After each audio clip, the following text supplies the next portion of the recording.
Почему власти Беларуси так не любят автора телеграм-канала, что готовы посадить ради него целый самолет? В этом видео я расскажу, что случилось с рейсом Ryanair, на котором летел бывший редактор «Нехты» Роман Протасевич, и как блог, созданный подростком, стал головной болью белорусских силовиков. В воскресенье, 23 мая, самолет ирландского лоукостера Ryanair, выполнявший рейс из Афин в Вильнюс, неожиданно совершил аварийную посадку в Минске из-за сообщения о бомбе на борту. Оно не подтвердилось. Вскоре выяснилось, что одним из пассажиров рейса был бывший редактор телеграм-канала «Нехта» Роман Протасевич, который разыскивается на территории Беларуси. Силовики задержали его после досмотра вещей всех пассажиров. На момент съемки видео известно о 3 уголовных делах против Протасевича. Ему грозит до 15 лет лишения свободы. Проект «Нехта» в 2015 году запустил на ютубе тогда еще 17-летний сын журналиста телеканала «Белсат» Степан Путила. Все началось как довольно обычный оппозиционный видеоблог. Первым видео на канале стала песня «Выбора нет» с призывом бойкотировать президентские выборы 2015 года. Постепенно канал начал собирать подписчиков.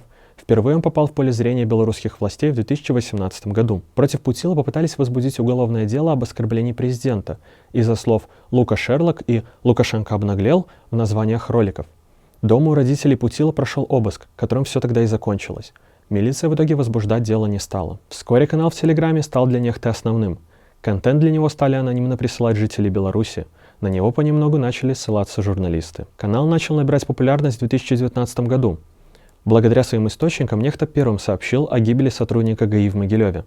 Тогда трагедия вызвала серьезный резонанс, а Нехта стал регулярно публиковать новости о происшествиях с милиционерами. Для того, чтобы бороться с такими регулярными сливами, милицейское руководство перестало сообщать личному составу сводки о происшествиях с коллегами на утренних и вечерних разводах. Тогдашний министр МВД, покидая пост, заявил, что раскрыл все источники Нехты и пообещал уволить из милиции тех, кто снабжал канал информацией. Осенью 2019 года Нехта опубликовал на ютубе первый фильм о Лукашенко, а в декабре его внесли в список экстремистских материалов.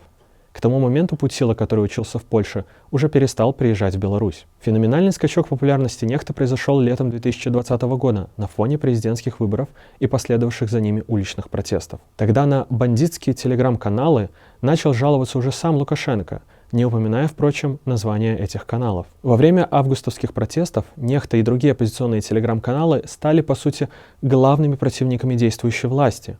Они публиковали маршруты и планы предстоящей акции, а также стали основным источником новостей и контента с улиц.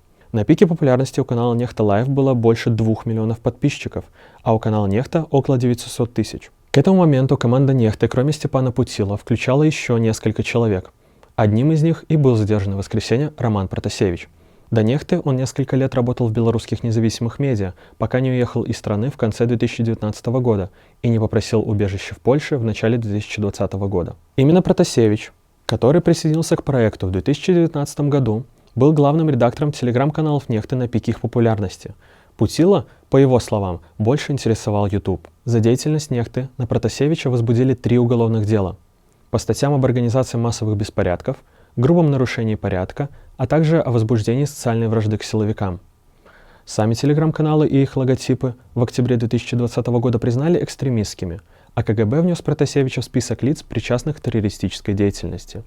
Включение в этот реестр не означает автоматического возбуждения уголовного дела по террористической статье. К тому моменту Протасевич из-за разногласий с Путила уже покинул проект, позже став редактором оппозиционного телеграм-канала «Беларусь головного мозга». Его предыдущий админ Игорь Лосик сейчас тоже находится в СИЗО под следствием. После возбуждения дел белорусские силовики не раз требовали от Польши выдать Путила и Протасевича, но не добились успеха. К тому же на момент запроса Протасевич уже переехал в Литву. Видимо, поэтому силовики решили задержать блогера, посадив самолет с ним на территории страны. Близкие к силовикам анонимные телеграм-каналы утверждали, что спецслужбы не знали о том, что Протасевич летит этим рейсом, и нашли его практически случайно. Поверить в это трудно. Хотя бы потому, что сам Протасевич перед посадкой на рейс рассказывал, что за ним следил странный мужчина, который говорил по-русски и пытался сфотографировать его документы. Версия властей о причинах посадки самолета в Минске тоже вызывает много вопросов. Компания Ryanair утверждает, что сообщили о бомбе и велели приземлиться в Минском аэропорту минские диспетчеры. В то же время белорусская сторона настаивает на том, что это было собственным решением экипажа, и что посадить борт в Минске просили и Афины, и Вильнюс. При этом, по данным сервиса Flight Radar, на момент разворота до Вильнюса было ближе, чем до Минска. Кроме того, Беларусь подняла в воздух истребитель. По версии военных, он помог осуществить безопасную посадку самолета. Что это означает, Минобороны не объяснила. Европейские политики отреагировали довольно жестко и назвали произошедшее государственным угоном самолета и беспрецедентным актом государственного терроризма. Один из наиболее жестких сценариев – это отказ от использования воздушного пространства Беларуси. Это может стоить государству десятки миллионов долларов.